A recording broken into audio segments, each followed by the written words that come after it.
6h45 comme chaque jour, les enjeux internationaux avec Thierry Garcin. Bonjour Thierry. Et bonjour Marc Wachin. Et aujourd'hui, l'axe Washington-Pékin, États-Unis-Chine, votre invité Émeric Chauprade. Voilà, est-ce que c'est un axe pertinent ou non aujourd'hui et pour l'avenir? Émeric Chauprade, bonjour. Bonjour. Vous venez de publier aux éditions Chroniques précisément un ouvrage qui s'appelle Illustré, qui s'appelle Chronique du choc des civilisations. Il vient de paraître donc. Alors on va parler évidemment de cet axe. Est-il pertinent ou non? Les deux puissances, on le sait, sont interdépendantes. À la fois, Pékin a besoin d'exporter vers les États-Unis. D'un autre côté, Washington a besoin de l'argent américain, notamment pour les fonds de pension et les bons du Trésor. Puis il y a une quantité de litiges ou de divergences qui restent à la fois fondamentales, durables, notamment dans l'ordre économique. Par exemple, évidemment, la gestion de la crise depuis 2007-2008, le plafond de la dette qui a été rehaussé au mois d'août aux États-Unis, la non ou la faible réévaluation de la monnaie chinoise, le yuan, et ainsi. Et puis dans l'ordre politique et géopolitique ou sécuritaire, quantité évidemment de pierres d'achoppement. Alors, est-ce que on peut dire que c'est un axe ou pas?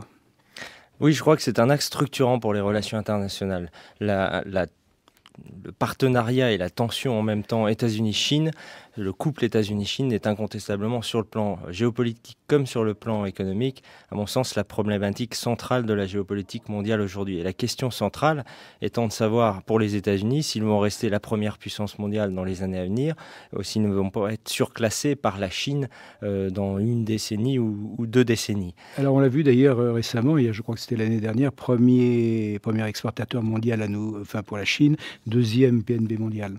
Absolument. Donc la Chine est en train de se hisser au plus haut plan sur le plan commercial, sur le plan économique. Et c'est l'inquiétude profonde des Américains qui se vivent aussi comme les acteurs principaux de l'histoire, qui ont vocation à transformer le monde à leur image et qui se disent est-ce que ces Chinois ne sont pas, avec leurs 1,4 milliard de Chinois, dont la moitié pourrait se hisser au niveau socio-économique des Européens et des Américains d'ici une dizaine d'années, est-ce qu'ils ne sont pas tout simplement en train de nous ravir la première place mondiale? Et les tensions sont croissantes à la fois, comme vous l'avez dit, sur le dossier économique, je dirais surtout sur la question de la monnaie, qui est un affaiblissement de la compétitivité américaine et qui est vraiment une des priorités américaines, et sur la question aussi de la pénétration du marché chinois, puisque les Américains accusent les Chinois notamment de ne pas respecter les questions de droit de propriété intellectuelle et d'être protectionnistes sur des secteurs stratégiques qui sont le domaine de l'énergie, des télécommunications, etc. Oui, il y a un véritable protectionnisme public, on va dire, chinois. Et américain aussi d'ailleurs. Et américain aussi, pour d'autres raisons. Alors on peut vous dire aussi que l'axe évidemment est douteux dans la mesure où les deux pôles ne sont pas de même nature. C'est-à-dire qu'il y a des États-Unis, l'unique superpuissance, mais très affaiblie depuis 20 ans, qui s'est elle-même d'ailleurs affaiblie, qui s'y est employée. Et puis il y a la Chine qui est plutôt un pôle pour l'instant économique, mais avec des appétits et des prétentions de plus en plus politiques, mais qui n'est pas qui n'est pas une puissance régionale, sinon économiquement. Absolument. Je crois qu'il y a vraiment, moi je crois beaucoup plus à la compétition États-Unis-Chine qu'au partenariat. Pourquoi? Parce que le projet pour le monde n'est pas du tout le même. Les États-Unis restent logiquement et conformément, je dirais, à leurs valeurs et à leur histoire sur un projet de transformation du monde à l'image des États-Unis et donc d'unipolarité messianique, d'unipolarité géopolitique et si possible économique. En revanche, la Chine vise la multipolarité. Elle défend les souverainetés, le droit international, le respect des souverainetés, et refuse les guerres d'ingérence. Elle est pour l'établissement, comme la Russie d'ailleurs et l'Inde, d'un monde multipolaire fondé sur des équilibres. Donc 2 projets pour le monde radicalement opposés. Et en même temps, toute l'histoire de la Chine, au moins jusqu'en 1842, jusqu'à l'arrivée des Européens, plaide en faveur d'une Chine profondément introvertie, qui se suffit à elle-même. Je crois qu'ils avaient 300 millions d'habitants au moment de la Révolution française et qui, au fond, d'ailleurs n'a même pas de marine digne de ce nom aujourd'hui, qui n'est pas auturière, qui est finalement, on va dire, autocentrée et encore une fois autosuffisante. Oui, dans l'histoire profonde. L'une des constantes de la Chine, c'est effectivement que la terre l'a toujours emporté sur la mer. C'est un peuple de paysans. Oui. C'est un peuple de paysans et un système de mandarins qui en fait a privilégié en permanence l'unité de l'empire et la consolidation du pays sur le plan terrestre au détriment de la projection maritime. On se souvient au XVIe siècle de cet effort maritime vers le Vietnam d'aujourd'hui, voilà, avec la peine de mort qui a été infligée à ceux qui construisaient des bateaux de guerre. Donc aujourd'hui, il y a un effort maritime important, mais il n'est pas comparable évidemment à celui des États-Unis. Alors l'effort, il est beaucoup plus périphérique. La volonté de la Chine, c'est de se consolider sur ses marges sur le plan maritime. Elle a une revendication effectivement importante sur la mer de Chine. Au total, on est sur à peu près 3 millions de kilomètres carrés de revendications en zone économique exclusive et extension du plateau continental.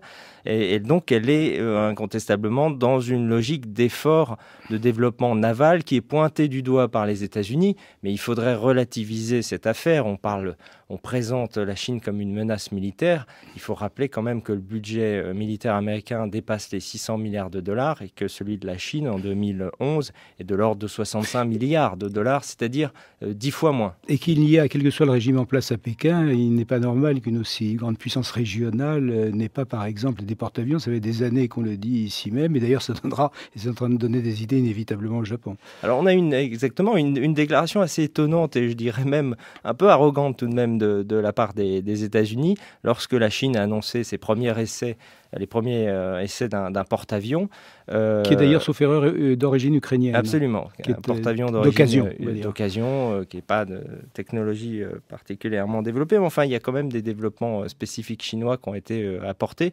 Là encore, 12 porte-avions nucléaire américain et un début de porte-avions chinois.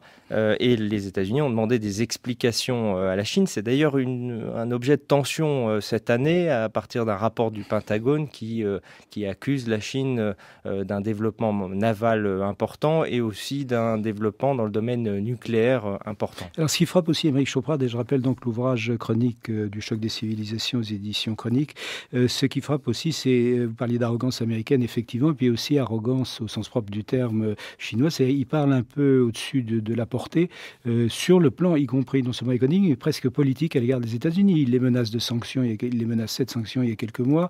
Il les traite comme des gamins dans l'affaire de la dette. Ils ont un peu le menton en avant. Alors, et ce n'est pas seulement économique, ça, c'est un comportement général. C'est un comportement général qui est lié à l'histoire. Et les Chinois sont très marqués par l'humiliation des guerres de l'opium et des traités inégaux au XIXe siècle. Et on ne peut pas le nier. Il y a de quoi, d'ailleurs. Il y a de quoi. On ne peut pas le nier, il y a une certaine volonté de revanche par rapport au monde occidental et aux États-Unis en particulier. Et il est certain qu'à mesure que la Chine va croître en puissance à la fois économique et militaire, le ton de la Chine va changer. Et en tout cas, les Chinois vont accepter de moins en moins de se faire la leçon par les Américains, que ce soit sur le Tibet, le Xinjiang, enfin les régions périphériques de l'Empire, contestées par certains séparatismes. Et donc le ton, il va falloir s'attendre et accepter le fait que le ton, au fond, ne va faire que se rééquilibrer. Alors je vois par exemple des demandes directes aux Américains. Nous voulons un marché américain plus ouvert. Nous voulons importer des produits américains de haute technologie, comme on dit. Nous voulons être reconnus comme une économie de marché, ce qu'ils ne sont pas encore. Donc là, il y a vraiment une sorte de détermination, en fait.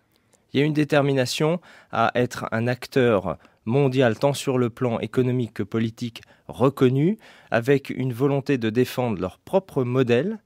C'est pas du tout la logique, ils ont été admis à l'OMC en 2001, mais c'est pas du tout la logique de devenir les bons élèves de la classe américaine. C'est l'idée de devenir un acteur à part entière avec leur spécificité et leur modèle économique. Et ce qui fait que ça va introduire des divergences croissantes entre les États-Unis et la Chine, puisque d'un côté, la Chine parle il y a une demande chinoise de bonne gestion vis-à-vis des Américains, notamment de réduction de leur endettement, parce que, comme vous l'avez dit au début, il y a une interrelation forte entre la Chine et les États-Unis, et la Chine n'a pas intérêt aujourd'hui à ce que les États-Unis s'effondrent. Comme on dit, ils se tiennent par la barbichette. Exactement, ils se tiennent par la barbichette. D'ailleurs, c'était un des points de la stratégie chinoise qui, se sentant visée sur le plan géopolitique, a volontairement, dans cette dernière décennie, augmenté son interrelation économique avec les États-Unis en se disant que plus ils seront liés, moins ils risqueraient justement de prendre des coups directement de la part des États-Unis. Alors qu'est-ce que vous pensez aussi de cette formule qui a été employée souvent qu'on appelle le G2, c'est-à-dire l'idée que sur certains grands de grandes questions de l'heure, ou même engageant les décennies à venir, il y aurait une alliance à front renversé, mais entre Pékin et Washington. Alors c'est vrai que dans certains domaines, on le voit par exemple le climat, la lutte contre le réchauffement de la planète, et en même temps on se dit que c'est pour des raisons totalement différentes, que Pékin ne peut pas limiter sa pollution et que Washington ne veut pas. Alors je ne crois pas du tout à l'idée de G2 sur le plan global, c'est-à-dire à l'idée qu'il y aurait une gouvernance mondiale sino-américaine. Je ne crois absolument pas à ça, pour les raisons que j'ai évoquées tout à l'heure, c'est-à-dire 2 modèles et 2 visions du monde très différentes et 2 projets pour le monde différents. En revanche, il peut y avoir des convergences tout à fait opportunistes, pragmatiques sur des dossiers comme celui que vous avez évoqué, Kyoto. Mais plus les années vont passer, plus on verra, à mon sens, les oppositions davantage que les convergences. C'est une question de conclusion, donc forcément vous auriez besoin de beaucoup de temps pour la développer, mais en fait ces 2 puissances sont affaiblies ou durablement affaiblies dans les décennies à venir sur le plan interne, ce qu'on oublie. Alors c'est évident pour la Chine, on connaît ses démons au fond intérieur, et on le voit apparaître de plus en plus pour les décennies à venir aux États-Unis. C'est-à-dire oui, des fissures internes. Alors pour les États-Unis, c'est un déclassement quand même économique, une désindustrialisation, une fracture sociale croissante, l'éducation, petit à petit l'immigration, bien sûr, des changements identitaires profonds aux États-Unis qui pourraient un jour réintroduire des logiques séparatistes par rapport au gouvernement fédéral.